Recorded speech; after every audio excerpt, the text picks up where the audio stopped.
Donc avant de passer à la suite, d'abord DaVinci Resolve 19 est là et un peu de matériel pour comprendre un peu la philosophie du logiciel. Comme je le disais juste avant, la philo du logiciel, c'est que à la base c'est un logiciel d'étalo qui a été racheté par Blackmagic, qui est devenu un logiciel hyper populaire de montage, d'étalonnage, de mixage son et même de 3D et d'FX avec Fusion. Donc déjà la philosophie du logiciel, c'est le tout en un. Aussi, c'est le système nodal. Donc pour si vous n'y comprenez rien, c'est pas grave, vous inquiétez pas, ça va pas nous influencer pour le montage. Et la philosophie de DaVinci, c'est les mises à jour constantes et régulières. Ça, c'est ce que je vous expliquais juste avant. Énormément de mises à jour pour avoir toujours plus de mouvements, toujours plus de choses qui se passent dans le logiciel. C'est très important. Le but, c'est d'apporter toujours plus de fonctionnalités aux utilisateurs sans en enlever d'autres. Alors là, c'est un peu le contraire, par exemple, quand vous venez de Premiere, puisque sur Premiere, en général, quand ils mettent à jour un outil, ils ont tendance à supprimer l'ancien ou en tout cas à le mettre dans les bas-fonds du logiciel. Ici, sur DaVinci, c'est pas pareil du tout. Ils laissent même les anciens outils pour ceux qui veulent utiliser les anciens. Mais vous allez voir, tout est résolument plus moderne. Pour le cas de cette formation, je vais vous fournir des rushs. Ces rushs-là, vous allez pouvoir les utiliser avec la musique de votre choix.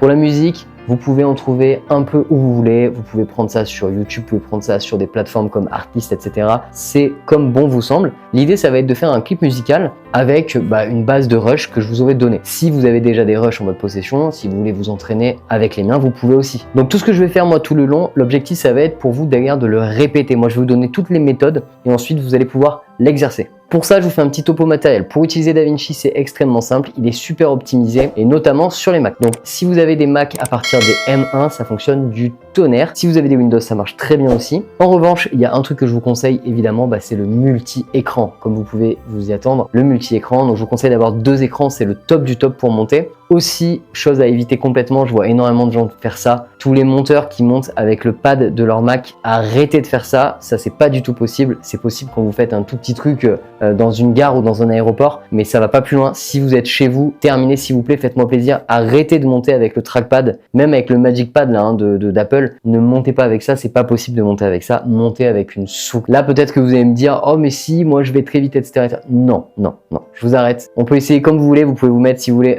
en face de moi et vous pouvez être 3 contre moi, une seule souris contre 3 trackpads avec des experts du trackpad. Je vous gagnerai, les amis, c'est sûr et certain. Alors, c'est pas du tout pour être prétentieux, c'est juste pour vous rappeler vraiment à quel point c'est pas du tout professionnel d'utiliser le trackpad et c'est extrêmement lent, même si vous pensez que c'est rapide. Vous allez voir avec tout ce que je vais vous montrer, vous allez vite comprendre pourquoi. Et notamment parce qu'on va pouvoir paramétrer beaucoup de raccourcis sur notre souris. Si vous n'avez que ça, évidemment, vous n'avez pas le choix, mais si c'est possible, virez tous ces éléments-là, ça ne sert à rien. Concernant la technique de rester que sur un seul écran pour être focus, sincèrement, je trouve que c'est pas du tout professionnel. C'est quelque chose qui est utilisé dans le milieu très amateur. Mais si vous voulez professionnaliser et en tout cas acquérir de la rapidité, des compétences d'exécution, il vous faut 2 screens, il n'y a pas photo, il vous faut 2 écrans pour aller beaucoup plus vite. Sur ces écrans, votre meilleur choix, ça va être d'afficher ce qu'on appelle un clean feed, c'est-à-dire un écran avec l'image finale. Comme ça peut vous permettre de voir, de visualiser constamment l'écran en grand. Ça, c'est dispo sur la version DaVinci Studio. Sur la version gratuite, il n'est malheureusement pas possible de faire ça parce que vous le verrez, l'interface, on peut pas la mettre comme dans Premiere Pro. On en reparle plus tard, c'est un des inconvénients de DaVinci. Donc, au global, pour conclure, la philosophie de ce logiciel, c'est qu'elle est ouverte, moderne, dynamique et qu'elle est adaptée à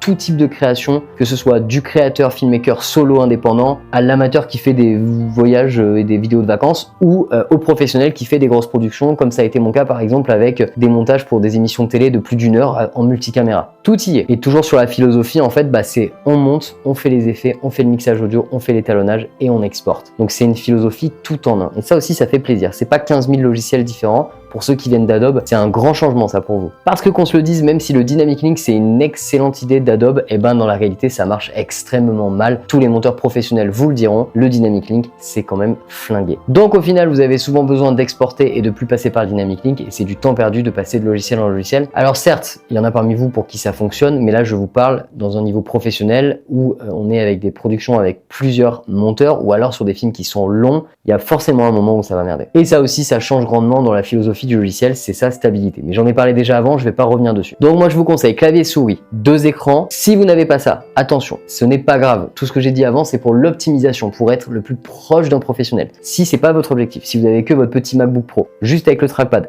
pas de souci, c'est ok. C'est juste que ayez bien en tête, vous serez toujours beaucoup plus lent que quelqu'un qui utilise des conditions optimales. C'est tout. On continue, on perd pas de temps, on y va.